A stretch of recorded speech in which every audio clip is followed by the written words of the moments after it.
Hi,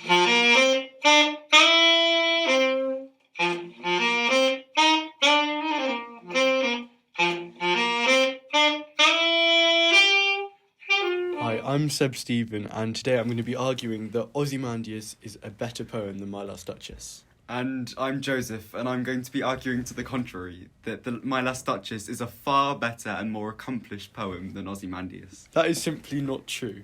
However, both poems present similar ideas. They both use artwork as an allegory of power, and they present images of male tyrannical power, and the theme of loss of power, and narcissistic and sadistic leaders. Yeah, I would agree, but I think what's so amazing about My Last Duchess is the way it evolves from one piece of artwork to another, from the painting of his Last Duchess to the statue of Neptune and the seahorse, yet another representation of male dominance over women in this time. And how do they represent power then, those individual pieces of artwork? Well, the portrait of My Last Duchess, the quotation, "the curtain I have drawn for you," just demonstrates how the Duchess in the portrait form is someone who is able to control how others see her. No longer can anyone look at her lustfully, no longer can she look at anyone else as if she wants to cheat on him or is cheating on him. He can now control completely the way others see her. That may be true, however, I think the statue in Ozymandias is a much stronger portrayal of power and the loss of power over time. For example, his statue is literally deteriorated. It now remains as two legs of stone standing in the sand, which is a ridiculous thought. Can you imagine walking into a desert and seeing what used to be a huge, grandiose statue, now just a head and a torso on the sand? And it really demonstrates how, over time, power just is consumed by nature. Furthermore, Ozymandias is just a better representation of power through the variance in its structure compared to the boring and one-sided aspect of My Last Duchess. Ozymandias is carefully crafted as a love sonnet. However, unlike My Last Duchess, which is also structured, it has breaks from its structure, which demonstrates things that isn't displayed in My Last Duchess through its weak structure and boring style of a monologue. The breaks in rhythm really epitomise how Ozymandias has been lost in time. He doesn't fit with the rhythm of time anymore, just like his statue is crumpled. It really adds to the metaphor in a way that My Last Duchess does not. Called My Last Duchess weak and boring, I prefer to think of it as creative and imaginative. It isn't stuck to one structure and moulded the poem to fit that. But it has. It's structured with sets of rhyming couplets, which do show the power that he has. But also, it doesn't, because surely a break from that rhyme and that structure would indicate his true loss of power, which is the theme throughout the poem.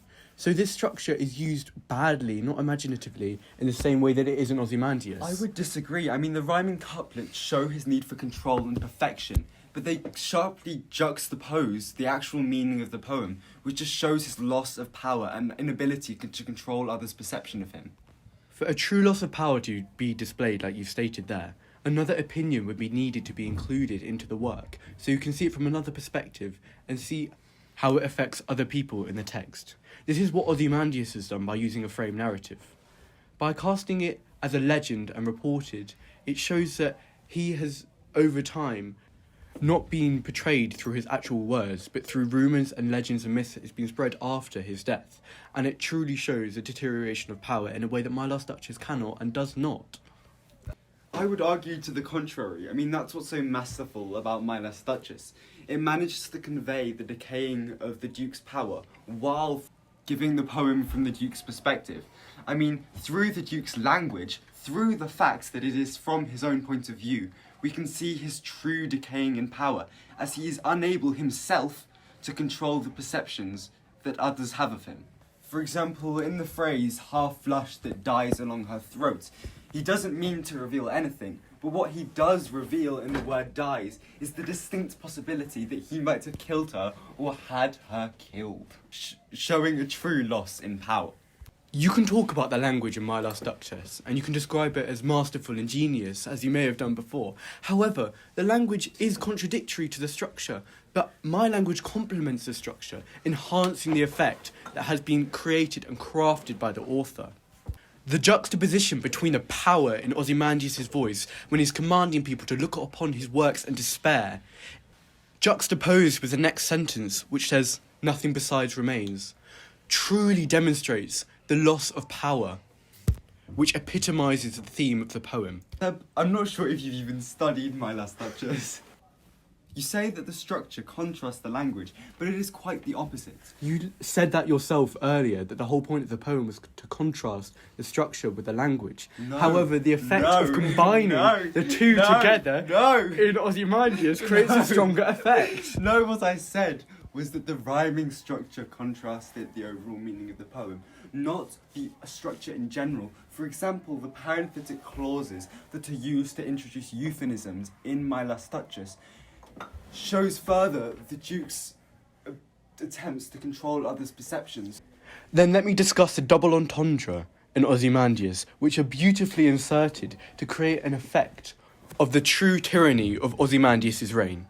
For example, it says in the text, "which yet survive, stamped on those lifeless things," which are talking about the words that are inscribed into his monument. However, the word stamped has another meaning. It's a violent verb, which means to crush, but also to leave an impression, showing that even though he's died, he's leaving this behind, his legacy, his past. But it shows that he cannot do it in the same violent way he would in his controlling reign. This juxtaposition is used to show how the greatest power over time disperses into the smallest amount of nothing. He says, "Look on my works, ye mighty, and despair." The next sentence says, "Nothing besides remained," round the decay of that colossal wreck. The irony in this really demonstrates the loss of power from the top to the bottom, from the greatest to the worst, from the most powerful ever to existed, the King of Kings, as he describes himself, to a head on the floor. And that's all he is now. A head and legs on the floor as the lone and level sands stretch away. So while Ozymandias does use irony, My Last Duchess is so much more subtle and creative than that.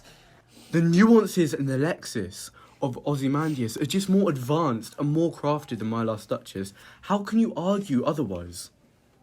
I would argue otherwise. There are so many sexual undertones in My Last Duchess that can be revealed with closer looks. For example, her mantle laps over my lady's wrist too much is just a subtle sign. But the sexual undertones are of no importance to this.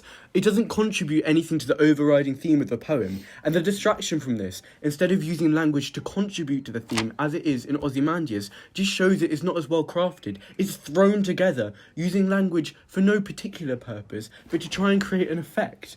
Just because there's no strong enough effect otherwise, because it's such a weak poem. Say that the euphemisms and the sexual undertones in this poem contribute greatly to the overall message, and let me tell you why. The sexual undertones are yet another attempt by the Duke to control others' perceptions of him, yet it fails as the poem continues, and the reader is allowed to see the truth.